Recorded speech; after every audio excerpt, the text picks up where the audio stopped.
Buenas tardes, estimados alumnos.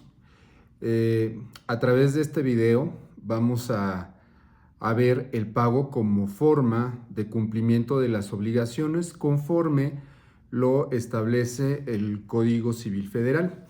Y vamos a explicarlo con casos muy prácticos. Como ustedes saben, yo hago uso de los casos, de los ejemplos, para que se haga mucho más accesible y mucho más comprensible cada una de las figuras que hemos estado abordando a lo largo del curso.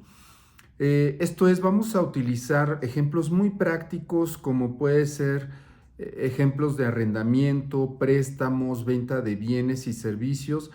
Esto con el propósito que quede cada vez más claro la figura del pago. Y lo primero que tenemos que preguntarnos es, ¿qué es el pago? Y para empezar podemos afirmar que el pago es la entrega de la cosa o la prestación del servicio que se debe. Ejemplos de esto. Primero, en caso de que se deba renta, el pago consiste en la entrega del dinero. Esto, como lo acabo de afirmar, en el caso de un contrato de arrendamiento de casa-habitación, se puede pactar, se puede convenir en el contrato de arrendamiento que la renta se pague mensualmente y cuyo monto sea, no sé, el que gusten, 10,000 pesos. Entonces, a los primeros 5 días de cada mes se genera la obligación de pagar la renta mensual. Entonces, la entrega del dinero consiste justamente en el pago. Pero ¿qué pasa si estamos frente a un contrato distinto? Por ejemplo, a un contrato de prestación de servicios, ¿no? En el caso de que recientemente a mí me sucedió que debí contratar a alguien para que reparara el refrigerador de casa, entonces el pago consiste en hacer la reparación del refrigerador. Esto es en prestar el servicio de reparación y eso justamente es el pago y el cumplimiento de la obligación, pero aquí es importante recalcar que, eh, que el pago pues no es pagar dinero, no es la entrega de dinero, sino es la prestación del servicio. Y podemos pensar en algo adicional. Si debo entregar un coche vendido, entonces el pago consiste en entregar el coche y no en entregar otra cosa. Incluso podría tratarse, o se podemos afirmar que si me trataran de pagar con dinero, pues el pago en estricto sentido no se llevaría a cabo porque lo que me deben entregar es el coche y solo con la entrega del coche, no del dinero, se tendría por cumplida la obligación. Entonces, aquí hay un punto clave que es muy importante que lo consideren y no lo pierdan de vista, que el pago no siempre significa la entrega de dinero. Ahora, otra pregunta. ¿Quién puede pagar? Pues bien, puede pagar, número uno, el deudor, lo cual sin duda alguna pues resultaría en lo habitual y B, en segundo término, podría hacerlo también un tercero, puede pagar un tercero y puede hacerlo incluso si carece de interés jurídico. Pero vamos a un ejemplo para que quede más claro. Supongamos que tú estás pagando una colegiatura, como puede ser el caso de varios de ustedes, pero tu mamá te ayuda, paga tu colegiatura para ayudarte porque este mes no llegaste. Entonces, el colegio, la universidad en este caso, debe aceptar el pago, aunque no firmó, aunque tu mamá no haya firmado el contrato, aunque la universidad no haya hecho el contrato, no lo haya suscrito con tu mamá, pero si ella llega a pagar la colegiatura, Por supuesto que puede hacerlo y la universidad no tendría por qué negarse a recibir el pago, aunque no haya celebrado el contrato de prestación de servicios con ella. Pero cuando no está obligado el acreedor a aceptar el pago efectuado por un tercero, pues bueno, aquí la respuesta sería tan sencilla y contundente como esto. Solo cuando el pago implique sustituir lo pactado. Pero tú me dirás, ¿a qué te refieres con eso, Héctor? Pues bien, voy a plantear un ejemplo para que quede mucho más claro. Se convino, se estipuló que debes entregar una laptop y un amigo intenta pagar con dinero. Entonces el acreedor puede negarse a recibir ese pago porque lo que él está esperando es una laptop y no la cantidad de dinero que se le está ofreciendo. La siguiente pregunta sería, ¿a quién debe pagarse? Pues bien, el pago debe hacerse, número 1, al acreedor, número 2, al representante, o bien, número 3, se debe pagar a la persona autorizada por la ley. Vayamos a un ejemplo práctico. Pensemos en la obligación que tenemos a partir del contrato que se suscribió con la compañía de suministro de energía eléctrica. Entonces, pagar la luz se puede pagar la luz en un cajero de la CFE, en una caja de la Comisión Federal de Electricidad, pero también se puede pagar en un banco. Y ambas instituciones están autorizadas para recibir el pago. Y es más, están obligadas a recibir el pago. ¿Y cuándo se trataría de un pago inválido? Pues no sé, pensemos en que yo voy a pagar mi renta por el inmueble que estoy arrendando en el cual habito y en el trayecto del lugar donde yo me encuentre a el domicilio del arrendador, que es mi acreedor, a quien debo yo pagarle la renta, me encuentro por casualidad a su hijo mayor de edad, y le digo que me dirijo a casa de su papá para pagarle la renta correspondiente al mes, en este caso de diciembre. Y entonces él me sugiere que le entregue a él el dinero en ese momento porque su papá no está en casa.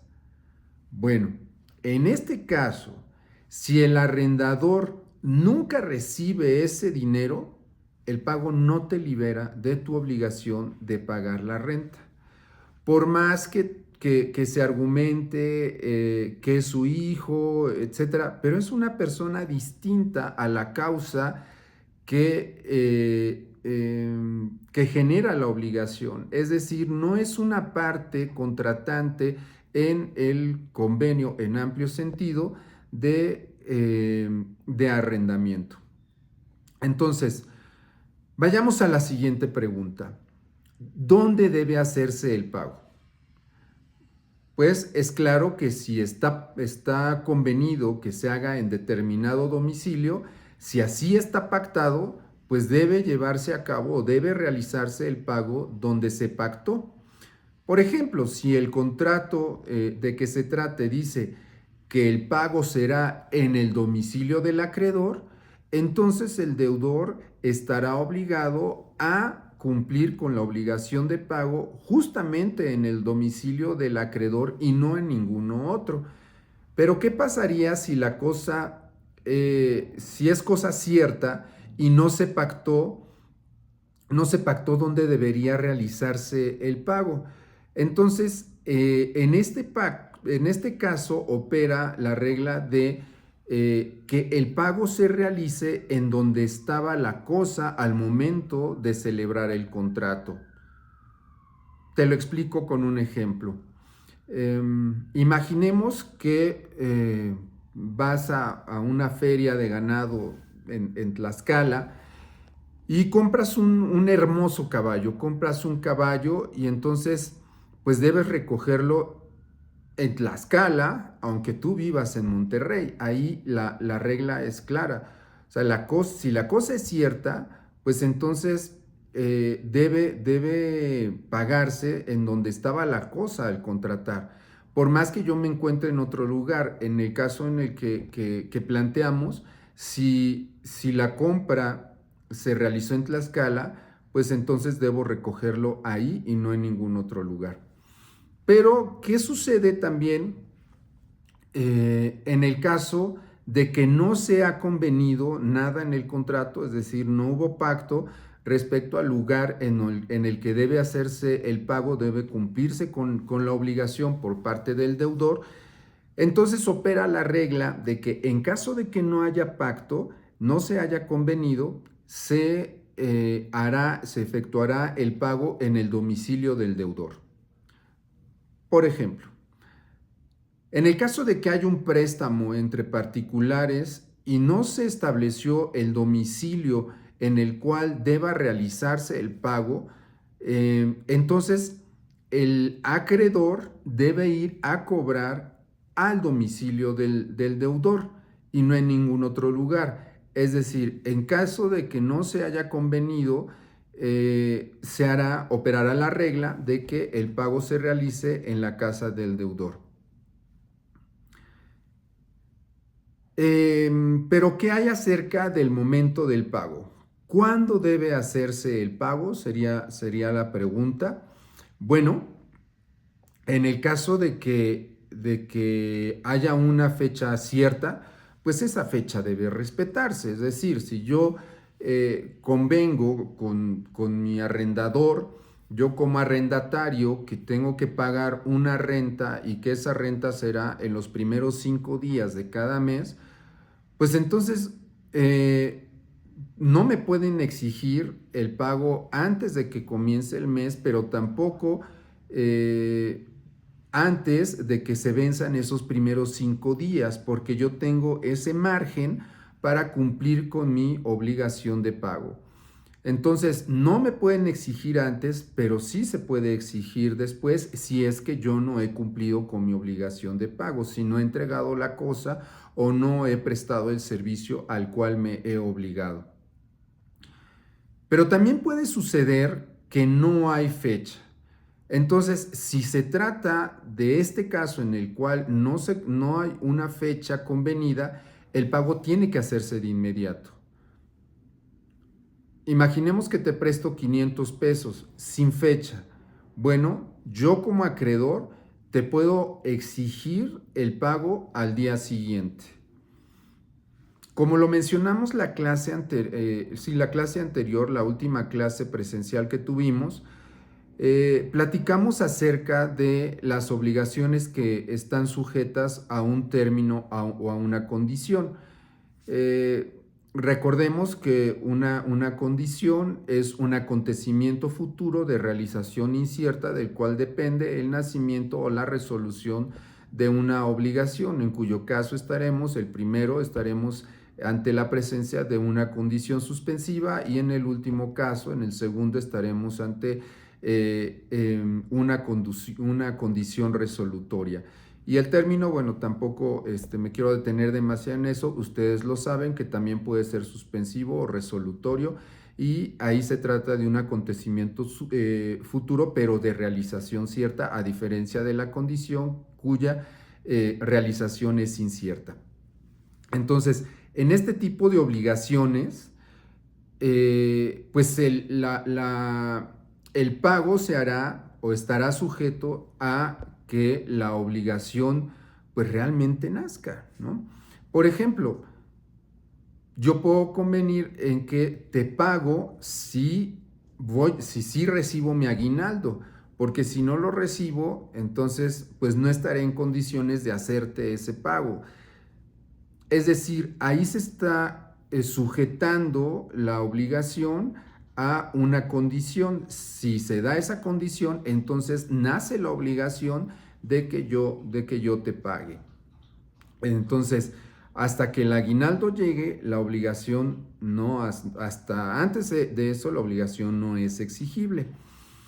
Es muy importante que en este tipo de obligaciones de pago exista una prueba, una constancia, una evidencia de que se realizó el pago. Esto es, el deudor debe demostrar que efectivamente pagó. Y puede ser a través, se me ocurre, de una transferencia bancaria, de un ticket de la tienda en la que hiciste el pago, que puede ser un OXXO, un pago o por pago de servicio, o un recibo firmado, o el contrato original devuelto. Eso genera una presunción de pago. Todas estas pruebas, en su caso, y ustedes lo sabrán a partir de sus clases de procesal, de teoría del proceso, habrán de perfeccionarse para que pues surtan sus efectos. El ejemplo típico que podríamos citar ahora es, si tú suscribes un pagaré y te devuelven ese documento roto o perforado, normalmente significa que el pago ya se efectuó. También puede darse el caso de que haya un pago en parcialidades. Aquí hay una regla general. El acreedor no está obligado a aceptar pagos parciales. Por ejemplo, si se deben 10,000 pesos y ofreces pagar 2,000 al mes sin haberlo pactado así, el acreedor puede decir, no, yo te exijo el total. Actualmente, a mí me pidieron, en el lugar en el que vivo, es un condominio, me pidieron asesoría, o sea, que expresara mi punto de vista respecto de uno de los condóminos que se ha atrasado en las cuotas de mantenimiento, y la cuota ya ascendió a una cantidad pues bastante significativa. Pero el tema es que se acercó para celebrar un convenio de pago, y esta persona lo que sugiere es hacer pagos, o sea, ir pagando mensualmente la renta que corre, perdón, el mantenimiento que corre, y respecto de la deuda que tiene por ese concepto de mantenimiento, ir pagando mensualmente 200 pesos. Entonces, esto se hace impagable, y la verdad es que estamos obligados a pagar mensualmente esa cantidad por concepto de mantenimiento. Y el condominio, como persona moral, no está obligada a aceptar pagos parciales porque no se convino eso, porque no está estipulado así. Entonces, perfectamente el condominio, que es el acreedor, se niega y puede seguirse negando a aceptar esos pagos parciales. Existe algo que es muy importante, que es un recurso del que prácticamente todos podemos echar mano y echaremos mano, y algunos hemos echado mano de este recurso, que es la figura del pago por consignación. ¿Qué significa esto de hacer pago por consignación? El pago por consignación sirve cuando el deudor quiere pagar, pero el acreedor sencillamente no acepta el pago. Y esta es una figura que se da con muchísima frecuencia. Entonces ahí el legislador diseñó un mecanismo para que el deudor no caiga en incumplimiento y que efectivamente el pago pueda realizarse aún a pesar de que el acreedor se niegue a recibir el pago. Esto es, que el acreedor pueda estar procurando un incumplimiento. Pensemos en el caso de que el acreedor se niega sin razón. Le debo la renta y el arrendador no quiere recibir la renta que yo le estoy tratando de pagar porque, insisto, quiere ahí provocar un incumplimiento. ¿Qué puedo hacer en ese caso? Tomo mi dinero, mi renta, y entonces voy ante un juzgado y lo deposito ante el juzgado, o bien lo puedo hacer también a través de una institución bancaria pública como es el Banco de Bienestar, a través de un billete de depósito, y ahí se puede hacer el pago por consignación. Esto en el caso de que el acreedor se negare sin razón. Pero también puede darse el caso de que el acreedor esté ausente. Entonces me encuentro con la situación de que debo pagarle a un acreedor que se mudó y no sé dónde vive. Entonces procede el pago por consignación. Puede suceder también que estemos ante un acreedor que resulte incapaz o que no tenga la mayoría de edad, es decir, que sea menor de edad. Entonces, pues se trata de que debo pagar un servicio al hijo menor del dueño de un negocio, por ejemplo. Pues no puede recibir el pago. Ahí hay consignación.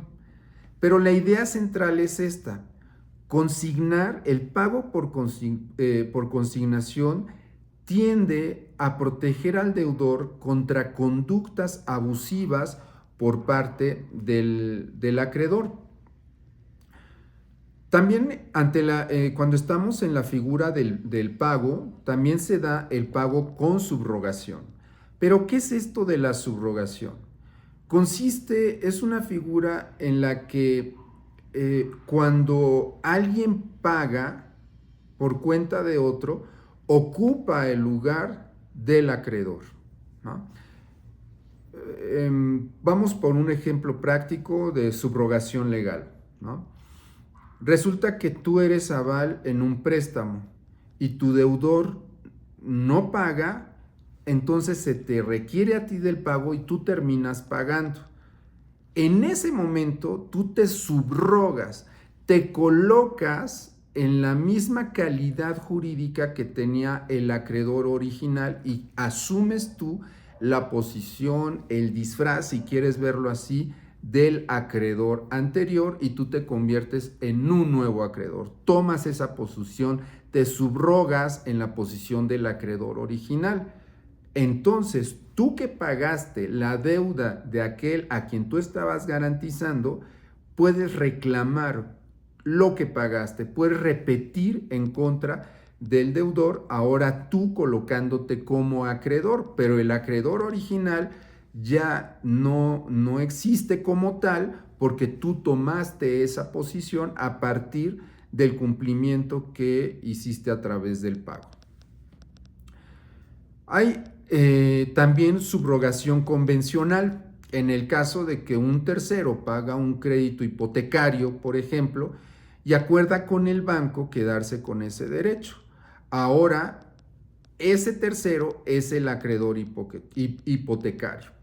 Pero aquí la clave es que la obligación no desaparece, sino que solamente cambia la figura de quien cobra.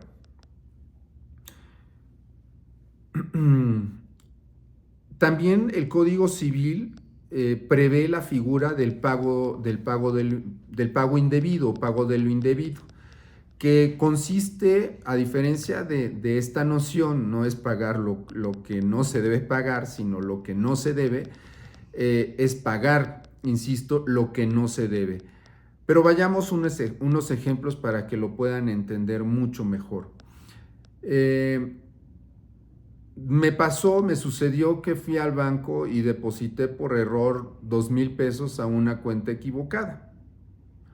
Pero también puede suceder que pagué un mes extra de renta porque pensé que lo debía, ¿no? Que no me ha sucedido, pero no descarto que me llegara a suceder. Soy bastante despistado en esas cosas. O pagué un servicio ya cancelado, por ejemplo, de internet, que también asumo que lo que me sucedió. Entonces, el que paga en estos casos debe restituir el pago porque tú no le debías, porque hiciste el pago de lo indebido. A eso se refiere. También cuando hablamos de pago, podemos hablar o estamos obligados a considerar esta figura que es la dación en pago. ¿En qué consiste la dación en pago? En que el deudor ofrece una cosa distinta y el acreedor la acepta. El ejemplo clásico es: debo 50,000 pesos, pero no tengo liquidez, no tengo ese bien fungible que llamamos dinero, pero tengo quizás una motocicleta que el acreedor acepta como pago. Entonces, en el momento en que lo acepta como pago, se extingue la obligación y a eso le llamamos eh, la dación en pago. Y aquí la clave es que la dación en pago requiere el acuerdo voluntario del acreedor. De lo contrario, no puede llevarse a cabo. Pero para no extenderme demasiado, quisiera, a modo de conclusión, eh, poder, poder enfatizar algunos puntos.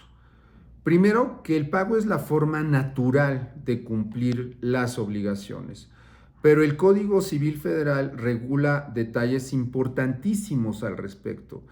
Esto es, nos dice quién debe pagar, a quién se paga, dónde y cuándo pagar, qué pasa si el acreedor no quiere recibir el pago, qué sucede si yo pago por error, y también contempla cómo se extingue la obligación incluso sin dinero, como en la dación en pago que acabamos de ver. Y estos conceptos se aplican todos los días, porque todos los días estamos hablando de rentas, de préstamos, de servicios, de ventas y cualquier otro contrato. Pero bueno, vamos a dejar aquí nuestra conversación. Esperemos que sea de utilidad para ustedes. Si crees que esto le puede servir a alguien más, pues te pido que lo compartas.